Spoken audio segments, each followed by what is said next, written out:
comedy, and what you're seeing tonight, stand-up comedy. So I am the Academy Director. When we're not offering shows here, we offer comedy classes.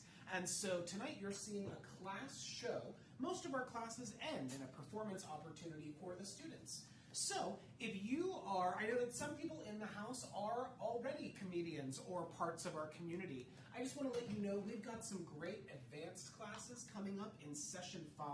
Those start the week of October 20th. Including we've got an online joke writing class with Zivan Vasquez, a comedy monologue class with Cindy Dallas, really exciting stuff.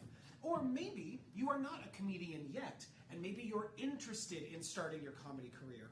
Or you have somebody in your life that you go, they are so funny, they should be on this stage. We all have that person in our life.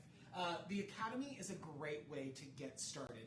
And we have intro classes for beginners in stand-up, improv, and sketch comedy. Those are always offered. And through Saturday, if you register for classes, you can get our early bird discount and get 30% off of your registration. So that is a great deal. Check out those classes at arcadecomedytheater.com. I'm also going to plug, we've got next Monday, the 13th, we've got a free musical improv jam. I would be plugging that class, but that class is unfortunately sold out. But we've got a great jam. So if you are interested in musical improv or watching people make up a musical on the spot, including the musicians themselves, it's an amazing art form. So come check that out on Monday the 13th, the spookiest day of October, besides the 31st. So you are here for a class show. Thank you so much for being here. After the class show, we invite you to go back out into the lobby. We're going to have some snacks, some beverages in that little purple mini fridge. Please help yourselves and congratulate these fantastic comedians. Class show night is my favorite night because you are seeing Pittsburgh's future stars today, and that's really exciting. And the house is usually filled with friends and family. Round of applause if you're here to support a loved one. Speaking of love, the teacher for this class, this instructor, is one of Arcade's best and brightest. We are so lucky to have them. Please sound like a million people for Asher O'Brien!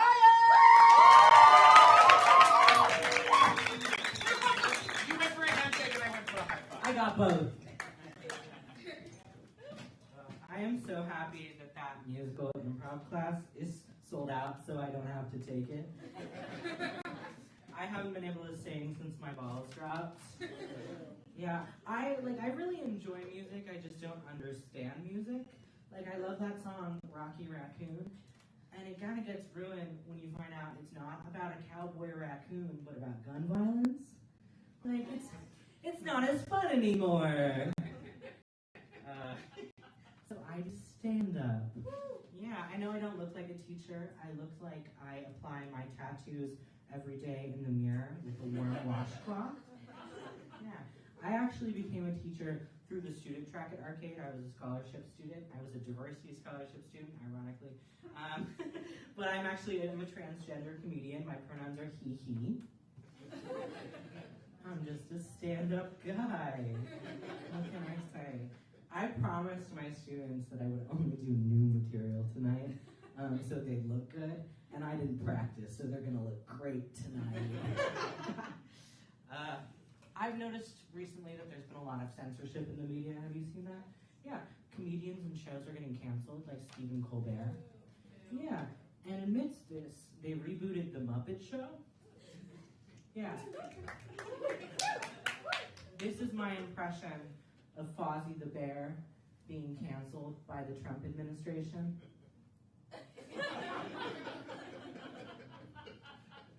Thank you.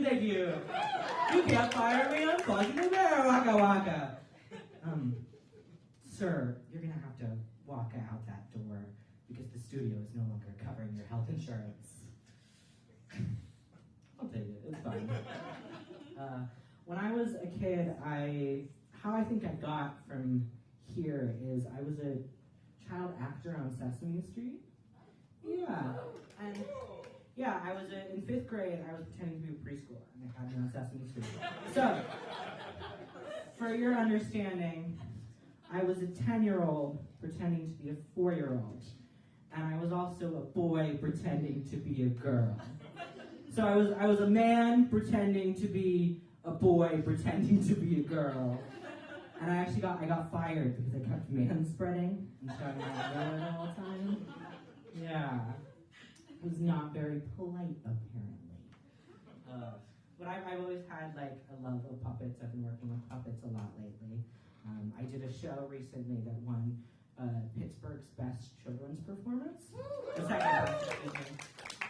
And we were working with a lot of puppets. And I remember I was pitching it to a local library. And they were like, we just don't like the idea of having puppets and drag in our space, but we've seen your comedy. And would you come do comedy? And the specific comedy routine they asked me to do was one where I talk about my dick. And I was like, how is this more appropriate for a public library than that? A couple years ago, there was a drag queen story time at a local library, and there were counter-protesters outside. And these counter-protesters, they had guns for the protest. Yeah, have you ever heard that saying, don't bring a knife to a gunfight? Maybe don't bring a gun to a library. Because it's a fucking library. But unfortunately, fortunately, one of the protesters, his gun was holstered in the waistband of his jeans and it actually fired, shooting off the man's genitalia. Yeah. And all I want to know is what the drag queens had to say about that. Like, because if it was me, I'd be like, Betty wished she would have tucked. Betty Tucked would be a great drag name, is that right? I think so. It's interesting dating as a transgender performer. I went out with a guy for a while, and we were going out on a nice walk and holding hands, and he pulled away to crouch down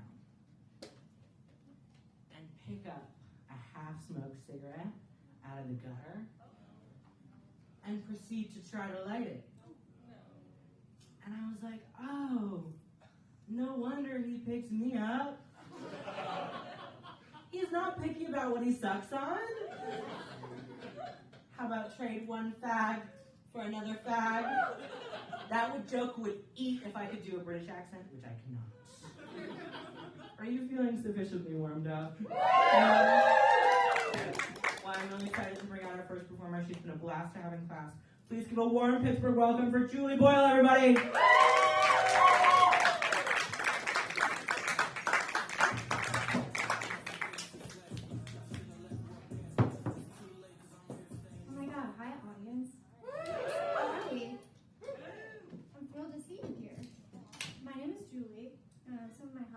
Include going to farmers markets. Look at me, right? Like, of course I do. Last time I went, I had a bit of a strange encounter. I see this guy, and he's wearing a t-shirt that very clearly across the front says, ICE. Oh, yeah. Yeah. Ooh, he gave me chills. Yeah, not good ones. And I've never seen an ICE in real life, so I didn't know what to expect. He didn't have like his Call of Duty costume on. And I was like, man, are you just like repping it on your day off? Are you, or worse, are you just a big fan? Who hurt you? But then I start thinking like, oh my God, is he here just like scoping out the farmer's market? Is he planning a raid? I mean, at this point, like, what can I even do? Heckle him? I did just take stand-up 101. I can throw a tomato, right? I got this big, juicy heirloom beauty ready to go. This is for the farmers! I just bounce off of him and smash on the ground. This is like a $6 tomato. I can't afford to do that. Anyway, I'm still locked in on the ice van, right? It's not subtle at this point, and he clearly notices me. So instinctively, my resting bitch face turns to active bitch face. And like the inner Karen is just like dying to come out. But it's not a Karen, it's like her more progressive cousin, Aaron. Different views, similar intensity. He caught wind of the incoming Aaron and decides he's just going to leave. It's like, that's a win, right? Like, no, right, nice guy, he's leaving. He turns and goes, and then I notice the back of his shirt. Industrial, commercial, elevator.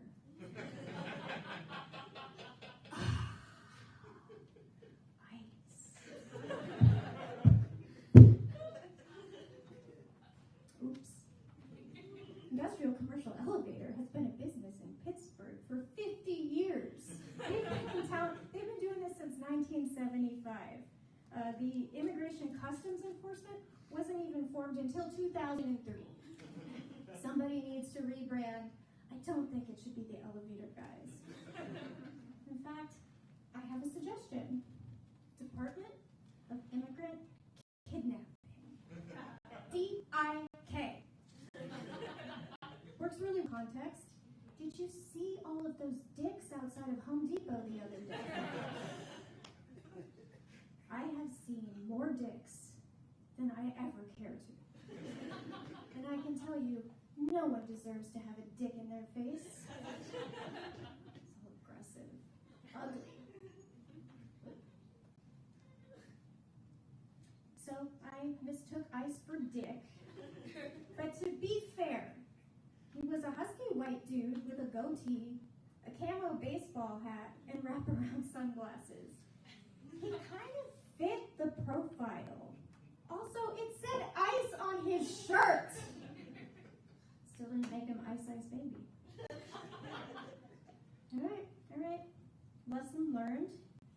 It's true, you either die a hero or live long enough to see yourself become the villain. Terrorizing elevator repairman just because he's a white male. He might not hate immigrants. He might have a problem with women now. I'm sure he's talking to a podcast about it. Women are so mean. Yes, okay? Yes. But it's only because I thought you were a dick. That's it for me. Thank you so much,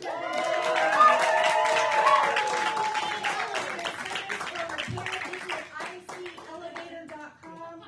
I'm sure they're very nice people. Just please be kind to them. I'm thrilled to introduce our next comic. Please give it up for Spade Yo!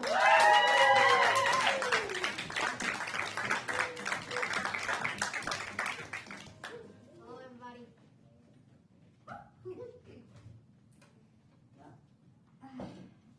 I'm Spade. Not as everybody knows, except for my classmates and my teacher, because I've said this introduction too many times to them. I'm Chinese. I came to US 4 years ago for college.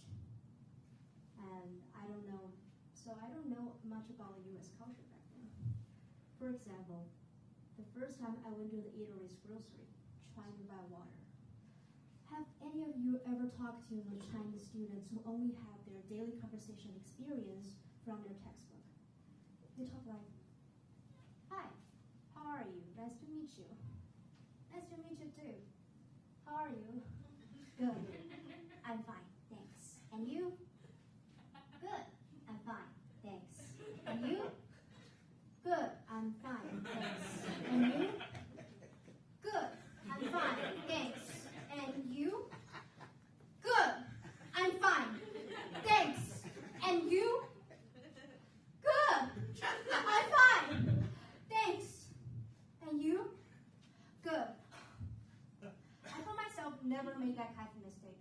But when I walked to the cashier, I heard myself say, "Hello, how do you do?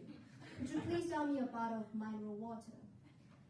And that guy looked at me like I'm from Shakespeare time. You want water? I mean, there's water fountain if you don't mind. Are you okay with that? Yeah, I'm fine, thanks. And you? And that's life and decide to become a theater major.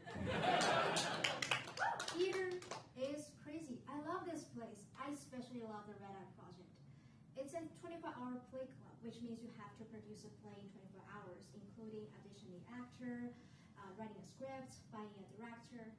I was assigned to become a director one time. We directors don't know our script until we have it. And when I have my script, I look at it and say, what the fuck to myself. The title of that script is Watergate, the musical. I know water. I know gate. I know musical. I don't know Watergate musical. My actors were so excited and the discussing with my playwright about that script. All I could do was sitting there and pull out my phone and Google who is Nixon.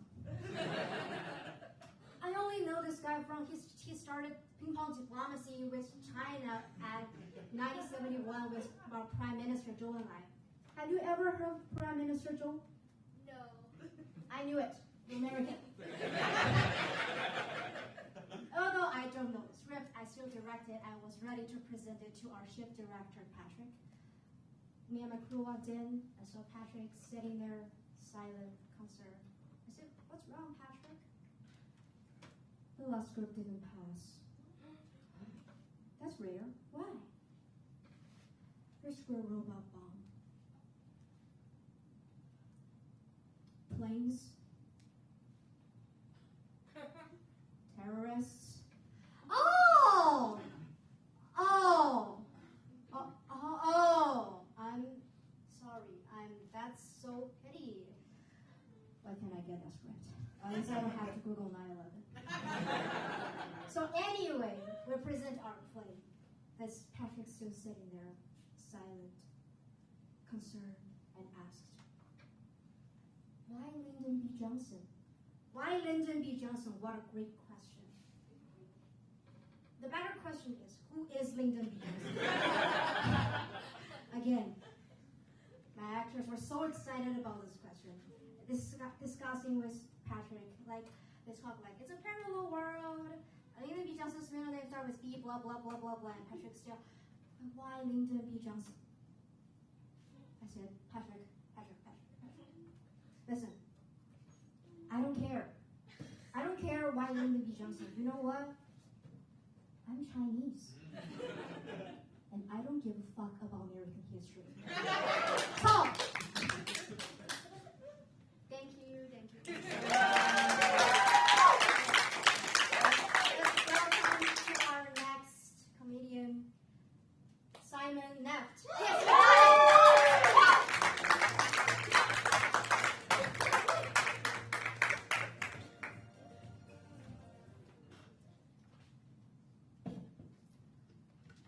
So recently, my relatives were talking about wanting to go to Egypt. I think it'd be great to go to Egypt. I'm just concerned that once I get there, somebody would come up to me and be like, hey, are you Jewish?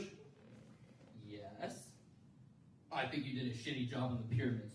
Go back and redo them.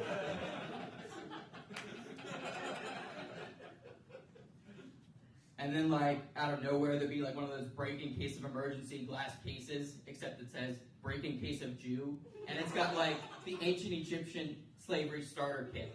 A whip, some shackles, those, ancient helmets with the devil's beard, and some discount Manischewitz to lure us in. Alternatively, actually, you know what? I don't think it's a bad idea to redo the pyramids, because then we could reshape them into a Jewish star. Alternatively, I'd be open to having 6 pyramids, form the points of a Jewish star. So then we create some massive lines in the desert. So from space, it looks like a Jewish star. The lost Jews of the Milky Way tribe need to be able to find us somehow. Where do you think our kippas came from? They were our original space gear.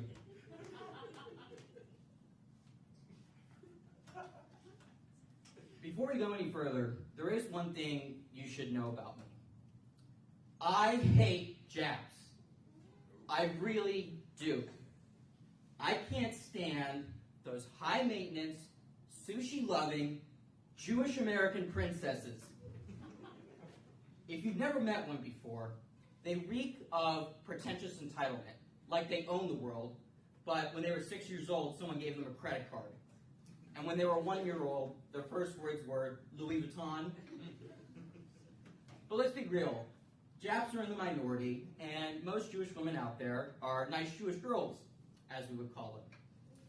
My grandmother keeps telling me that she has 1 year left to live. So that means I've got 1 month to find a nice Jewish girl, 1 month to marry her, 1 month to make quintuplets, 9 months for the babies to be born, 1 week to have the bris, and then another week to have the bar and bat mitzvahs. Oy vey! But there really are a lot of nice, enjoyable things about Judaism. We have a great culture, a rich history and tradition, a great sense of community. We also get a lot of days off for holidays, like Rosh Hashanah, Yom Kippur, Or Halev, Yom Hashi, Shavuot. In fact, we get so many days off for holidays, you didn't even just realize I made up 2 of those holidays. There's also a great Jewish geography, I guess as you would say it. You know, in every major Western city, there's always a vibrant Jewish life, and you're likely going to know somebody Jewish there. And if you don't, you're going to have a mutual friend there. And according to Kanye, the entire world includes the moon for us. And according to Elon Musk, that's why he's moving to Mars. One of the other really great things are the cooking and the different food options that we have. It's really a different mixture of all the world cultures that are a part of Judaism. So Ashkenazi, you've got bagels, you've got chicken noodle soup, you've got kugel, that's Eastern European. So and then for pita, kofta, hummus, Middle Eastern, or Mizrahi as we would call it. It's almost like we've been persecuted a few times throughout history. If there's another Inquisition, can we add pizza to our cuisine this time? It's actually really interesting. We love Chinese food, even though China was never part of our history, nor did they ever persecute us. They must have gotten some really good fortune cookies 1,000 years ago. You will make a lot of money off the Jews with Chinese food. Leave the Jews alone. If only the Germans got those fortune cookies. Thank you, everyone. Up next, please welcome Marissa Clark.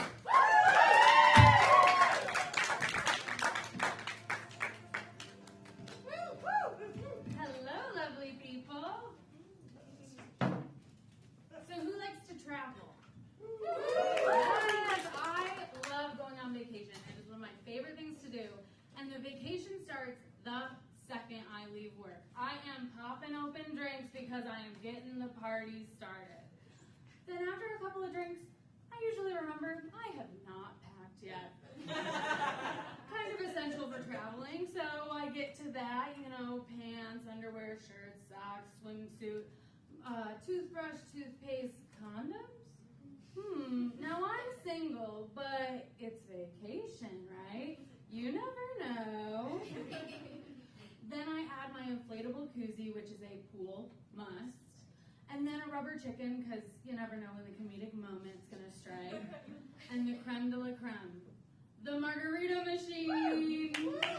Yes, hear me out. I know it's a bit large, but the need for frozen drinks on vacation is much larger, so we make it fit. And then we squish and we sit on it and we somehow get it shut. At this point, it's about midnight, so I'm off to bed. Because then I am rudely awakened at 4 a.m. by my alarm.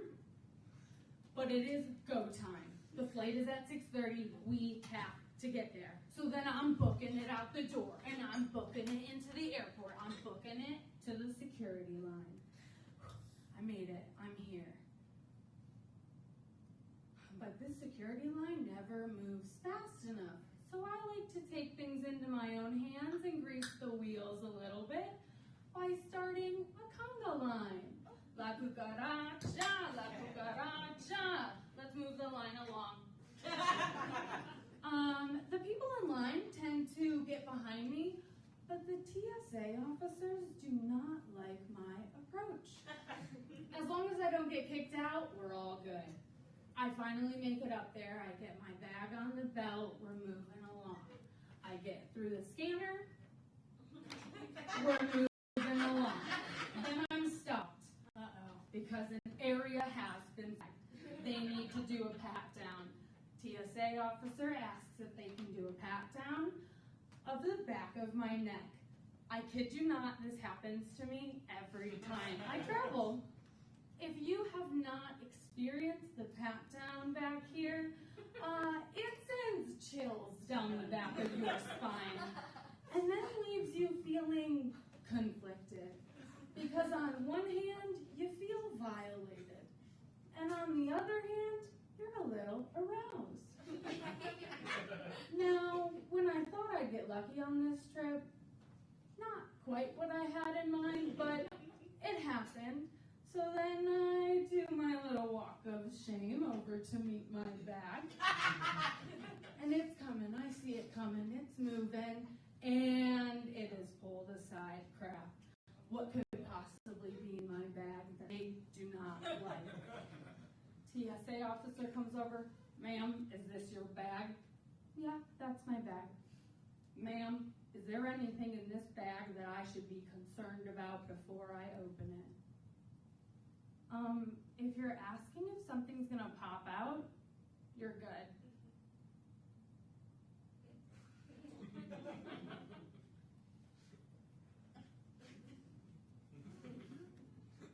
TSA officer opens the bag, lifts it open. Oh my God, my margarita machine. I need to stop drunk packing. The last time they confiscated my magic box, and I gotta stop losing the good stuff. TSA officer picks up the margarita machine. I'm like, no. Puts it aside. Woo, we are in the clear. Picks up my inflatable koozie. Ma'am, do you know that this has a sticky substance on it? No, I was not aware, but, vacation, am I right?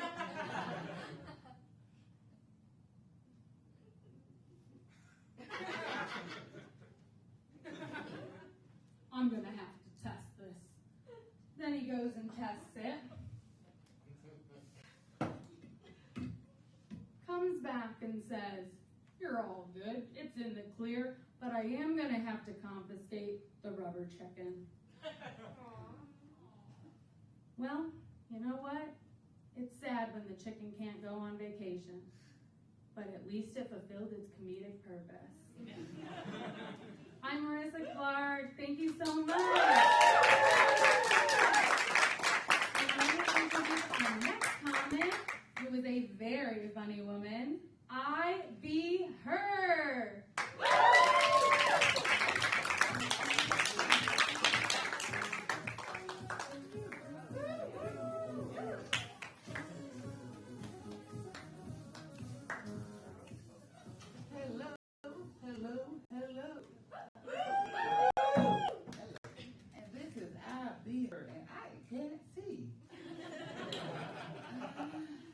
Might be down here a little bit.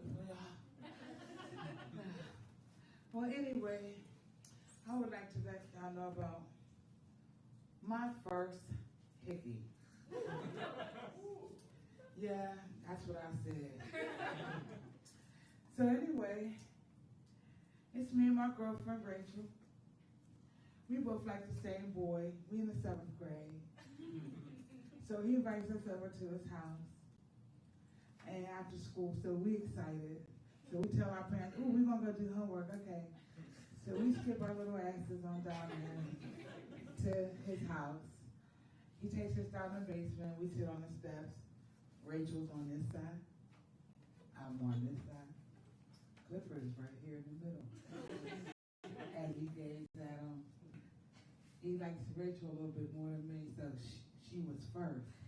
He said, I'm going to give y'all your first hickey. We said, oh, yeah? So, Rachel went first, and I'm looking, I'm excited.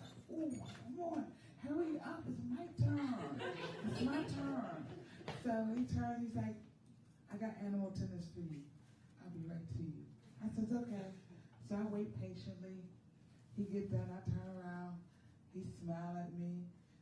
I said, oh, what the hell? 1 second, I'll be right back. Conference. Rachel, why does breath smell like that? She said, it's okay. It ain't like you're going to kiss him. I said, oh, okay.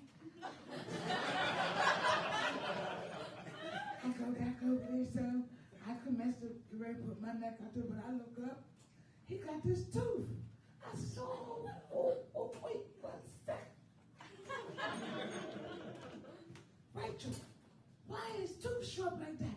He said, you know, he be riding them bikes and stuff, and he chipped his tooth and that thing. It's real hard. Oh, okay. So I let him suck on my neck. I'm excited. Oh, wow. Okay, we done. Oh, shit. Okay, we go to school. We take our bus home. We get up the next morning. I get my Marilyn Monroe scarf, wrap around my neck, so won't nobody know that I got this big old hickey on my neck. I get to school. I take it off, because now it's time to show this hickey off. I was wondering why the scarf was kind of stuck to my neck, but I ain't paying no mind. I took it off, put it in my pocket. I started walking around. The nurse was like, oh, ma'am, can I see you for a minute? I said, yeah? She said, well, what's that on your neck? I said, what are you talking about? She's like, come in the office. I get into the nurse's office. She said, turn your neck up. She said, why? Oh, my God. She said, I'm going to have to call the Humane Society. I said, the what? She said, I'm going to have to call the Humane Society. Why do you got to call the Humane Society? She said, that ain't no sucker bite. That's a dog bite. I said, oh, shit. So when the Humane Society got to the school, they put me in that little ride with the rest of them damn dogs. So we get down into the Humane Society. They let me out. I get on there. I try to stretch a little bit. Shit. Now, we get in there. They was like, you know what, ma'am? We're going to have to give you multiple shots and an intravenous IV. I said, what? They said, because you're the parvo and the rabies. So while they calling my mom on the phone, I'm begging them, please, could you just put me down? Please, because she's going to kill me. So when she got there, they was like, ma'am, we're going to have to give her these shots and everything. She said, yeah, okay. Don't worry about it. Give her them shots. I'm going to take care of that nasty little bitch. So when I got home, she put me in the back of the car, in the backyard, in this little cage. And I said, well, Ma, she said, you going to eat these kibbles and bits for the next 6 weeks. I said, but Ma, she said, I'll let you out every 3 days. I'm a homeschool, you nasty ass. You don't need to be around them boys no more. So when I finally got out that damn cage, I was excited. Like I'm off punishment, finally. So every now and then, when I get claustrophobic, I tend to, like, please don't shut them doors. And on that note, I'm a little nervous now. So I'm going to bark my ass on over here. And this is how we are.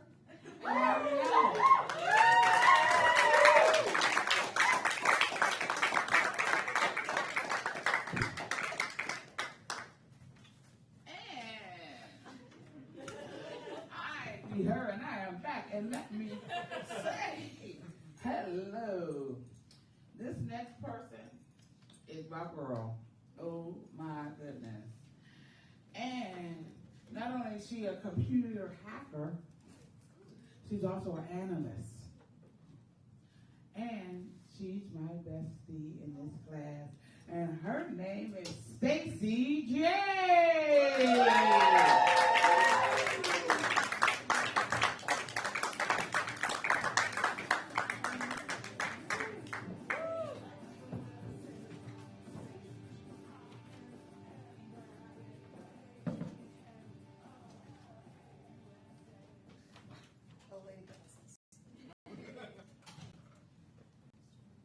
So, on a confession, I watching a lot of porn lately.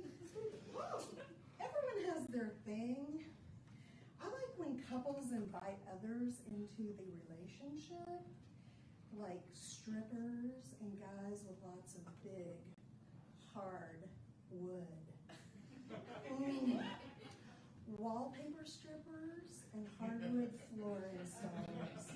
Give me some of that sweet, sweet, middle-class, white lady porn home improvement shows. Now, the problem with porn is that eventually you go so far down the rabbit hole, you end up with a new and darker genre.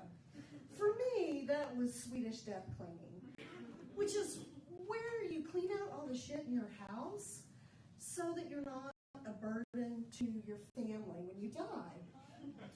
That got me super anxious.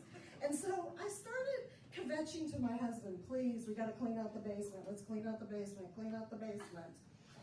And then the next day my house burned down. I am never letting him do chores again. Never. So when your house burns down, everyone shows up. The fire department, the police, the ambulance, all your neighbors. And I was in my worst possible nightmare. Being in public without a bra. It's like, oh, it's naked. It's like you're naked, but you're not naked. I don't know what it is about a bra that defines the difference between stable and deranged. It's like upright citizen, someone in need of social support. So there I am, braless, house on fire, and people keep coming up to me and saying, what do you need? A bra? And like, everything? I've heard that when you are in a fire, you grab the things that are most important to you, like family photos, all that kind of stuff. Did I grab that stuff? I grabbed my shoes. You see, I've been preparing for this situation my whole life. My mother's entire parenting strategy was about protecting your feet in dangerous situations. For instance, during tornado warnings, we didn't go to the basement. We wouldn't want to worry anyone. We just had to sleep in our shoes. That way, we could walk out of the rubble in protected feet. When we went on car trips, we had to wear our shoes.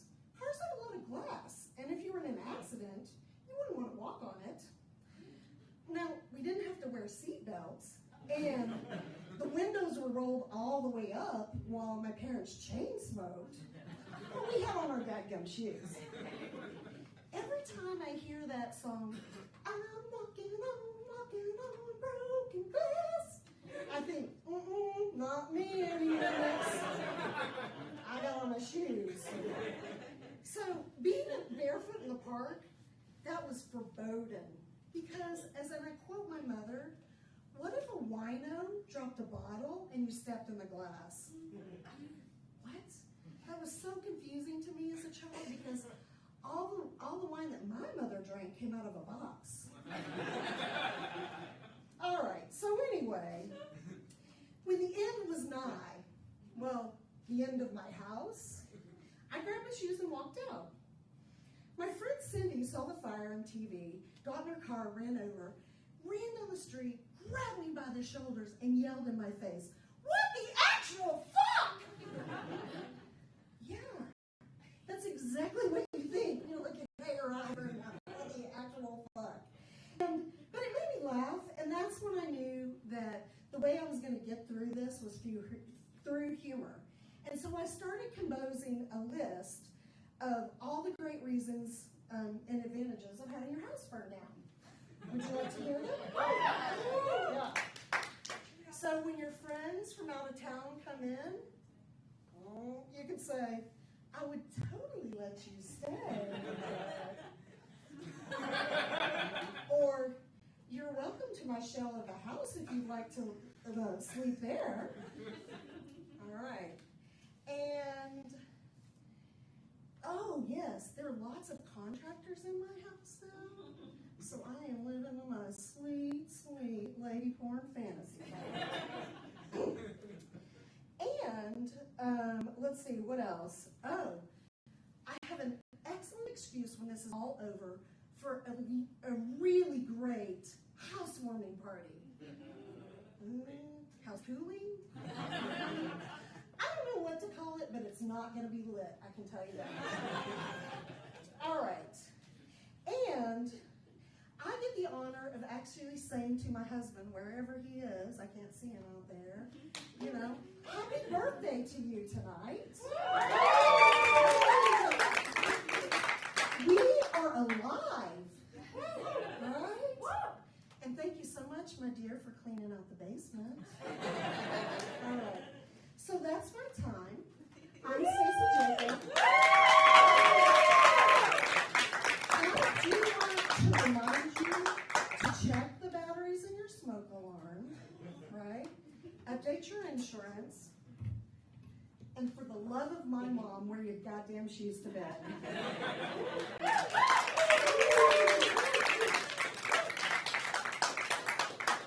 All right, so your next comedian is a dealer. Not a car dealer, but a dealer of laughs. And it is my pleasure to present the one and only Steph Golden.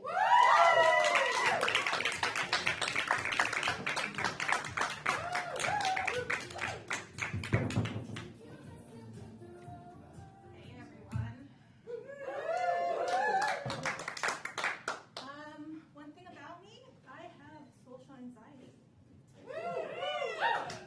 And a strong desire to be cool. For college, I moved from San Francisco to Santa Barbara, California to attend UC Santa Barbara. 1 year, I found an apartment on Craigslist with 3 roommates, 3 complete strangers. They were interesting characters. They looked like Barbies. They were conventionally attractive, upper middle class, you know, something that I didn't have personal experience with. They were straight, and they had straight hair, which I don't. But yeah, so it was interesting, like arrangement, living with them, just having a different background.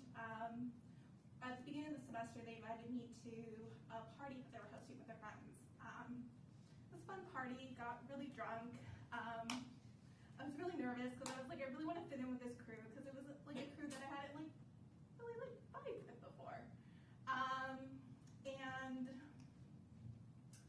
you know, it was fun. It was a fun party. You know, people were going around and partying, and I was being there, being a little socially awkward and trying to fit in. And then I remember this one moment where this guy, he kind of looked like Ken, and Ken, or a future finance bro, whatever you'd like to call it, turns to me, he's like, Steph, tell us about yourself.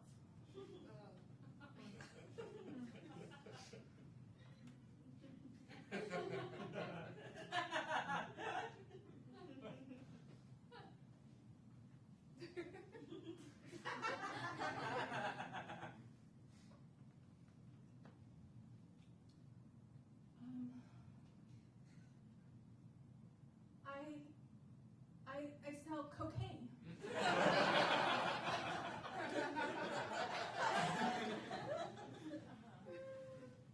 That was a lie. It wasn't the first time I've lied. At least that night, or overall in life. But I knew what I had to do. I had to commit. So I was like, yeah, yes, I sell cocaine. My cousin Hector is driving up from Tijuana with supply tonight. And I just walked away.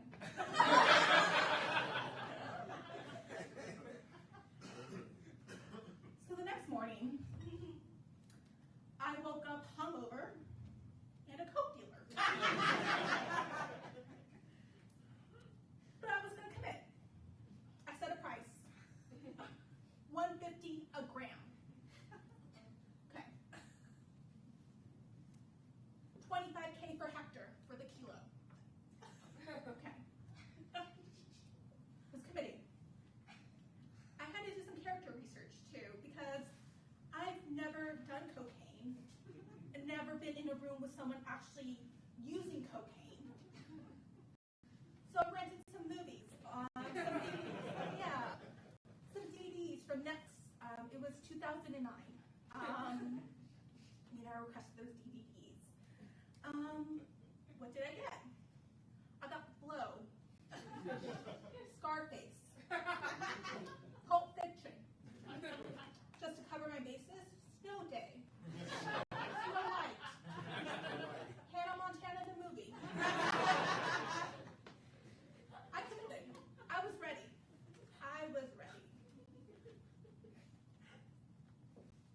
Whole semester went by, and no one asked to buy Coke from me. I was crushed. I was ready. I committed. Then I thought, maybe I should have focused on marketing. The only time I marketed was at that party. I did not focus on marketing. But of course, that's okay. At the end of the day, I did have a supply issue.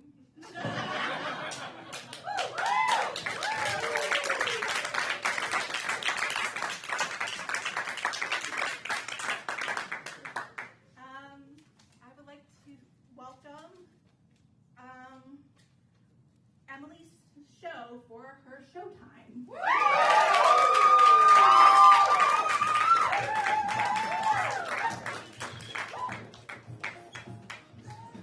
Hello, Arcade Theater.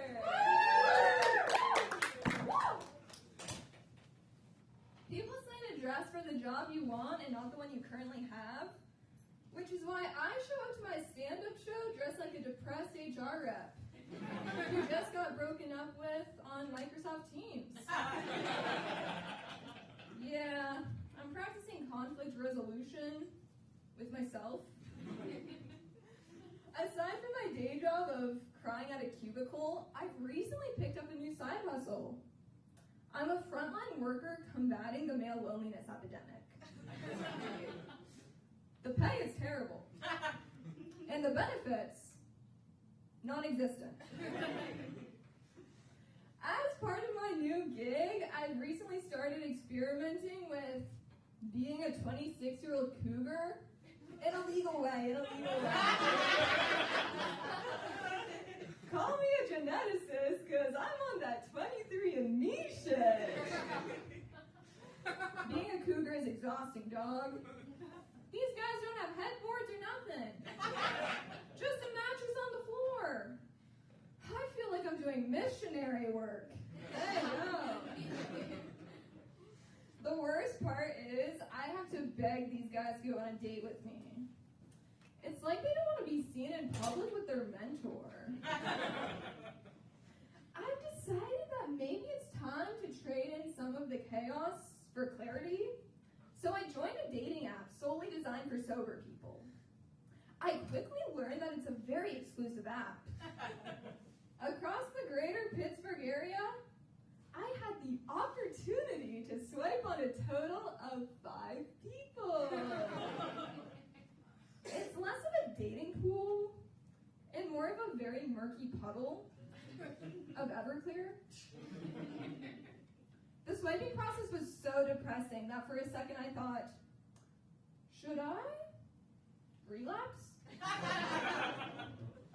But I'm sure they're all lovely people, just taking it one day at a time.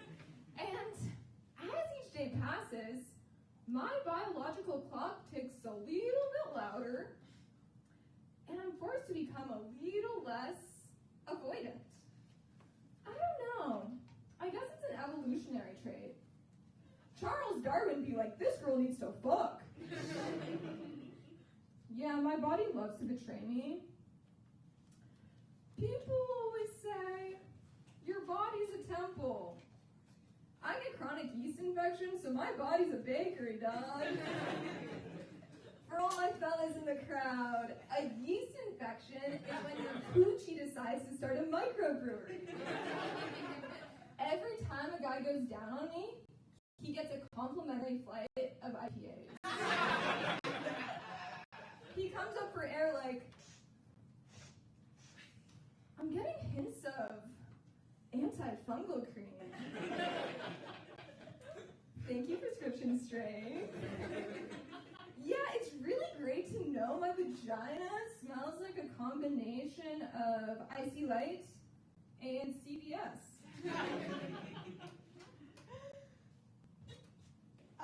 And when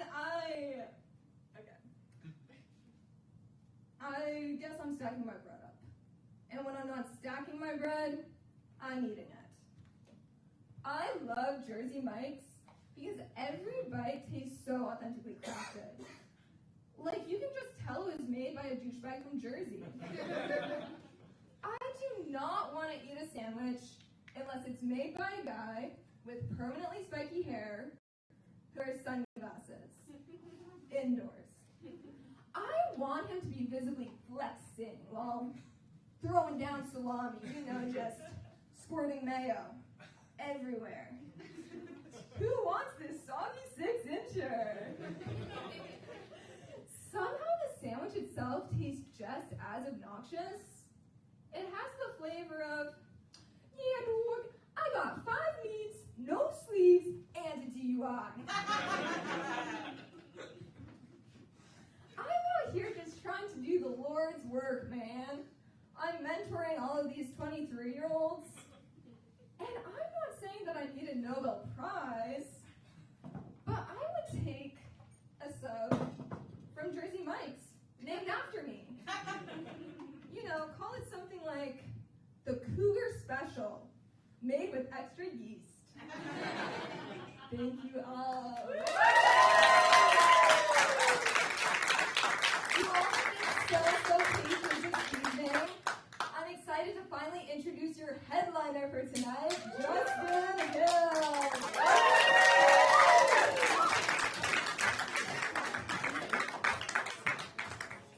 Woo! Finally out here. How's everybody doing tonight? Good. Well, I'm Justin, and I turned 30 a few months ago. Thank you.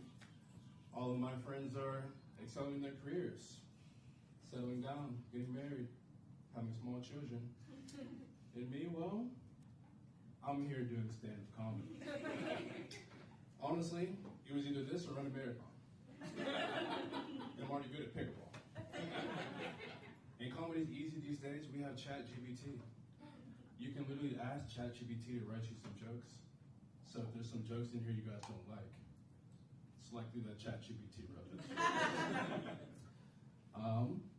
I grew up in the suburbs, and I went to a majority white high school. So a lot of people tell me that I sound white. And honestly, I hate when people tell me this. Mainly because I never know how to respond. Like, what am I supposed to say to that? Hey, you sound white. Well, pip, cheerio, motherfucker. What are you doing? I took to the internet. Surely I'm not the only person that's been told this. One guy on there was like, I just say, that's what they said about Obama. And look at him. I'm like, yeah, I don't think that's going to work for me. I'm just not quite on track to be president of the fucking United States. Surely if I was president, I could speak however I wanted to, as we can tell from the current administration. I've seen this show up at work. I had a black coworker. He was like, you look black, but you don't sound black. I was like, well, I don't know what to tell you. I'm black. He's like, you put hot sauce on your popcorn? I'm like, no. He's like, see? Apparently, if you're black, it's a requirement to put hot sauce in your popcorn. I just found this out. It got to a point, how do you get serious with it? I was like, look, I think I'll talk however the fuck I want to. And I think I'll do whatever the fuck I want to. Bitch ass nigga. He looks at me, he goes, now that's black. I said, you fucking right. I put some hot sauce on my popcorn and I pieced that butter. I've seen this show I've been dating. Took a black young lady out. She's cracking jokes on me all night. You sound white. Your favorite show is probably Friends. It's How I Met Your Mother. Thank you very much. And that's a damn good show. She's like, you probably never put hot sauce on your popcorn. I'm like, what the fuck is the deal? With hot sauce on the popcorn, I just put butter. The day progresses and we end up hooking up. She goes to go down on me. My dick boings out of my pants. Boom. She looks at it, she goes, now that's black. I said, you fucking right. Then I slapped her with my dick. I pulled my pants up and I pieced up out of there. Now look, that was a joke that black guys have big dicks, and you guys aren't going to believe me when I tell you this. But ChatGPT wrote that joke. Now honestly, I hate when people tell me that because I love being black. There's certain privileges about being black that I would refuse to give up. One, being able to say the N-word freely. I couldn't imagine not being able to rap along my favorite rap songs and not say the N-word. Imagine not being able to finish this line. And white people, control yourselves. And if you don't know, now you know. How good does that feel, black people? Right? White people, very good. I see a couple in there holding it back. Wait till I get in the car. I'm going to play it. I'm going to say it. I'm going to say it. I did have a bit if somebody did say it. Here's a white voice for you. Hello. This show is being recorded. Cancel culture is a bitch. Probably the worst time in history to get caught on camera saying the N-word. One post to Twitter, and you're unemployed, and they're DMing your mom on Facebook, telling her she raised a piece of shit. Now you have to take to the internet, post that scripted apology video. This is not a reflection of my character. The song, it's just so catchy. I do have black friends. I'm deeply, deeply sorry. And that's when I'll be like, it's too late. You're fucking racist. And if you didn't know, well, now you know, nigga. I'm Justin Cole. Thank you so much.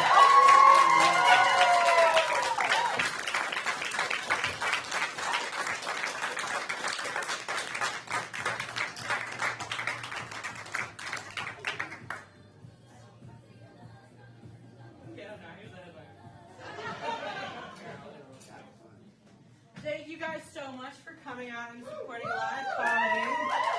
As well as like these are students, these are like baby comedians, so you just saw their like first steps on stage. So thank you for being here. Add it to your scrapbooks. Please come out and support Arcade more. We actually have a Midwest Queer Comedy Festival coming here this weekend. They change cities every single year, and this is the first year they've chosen Pittsburgh, and they chose Arcade to be their primary performance space. Yeah, so it's Thursday through Sunday, so please come out and support, as well as keep supporting the local comedy scene. Thank you guys so much.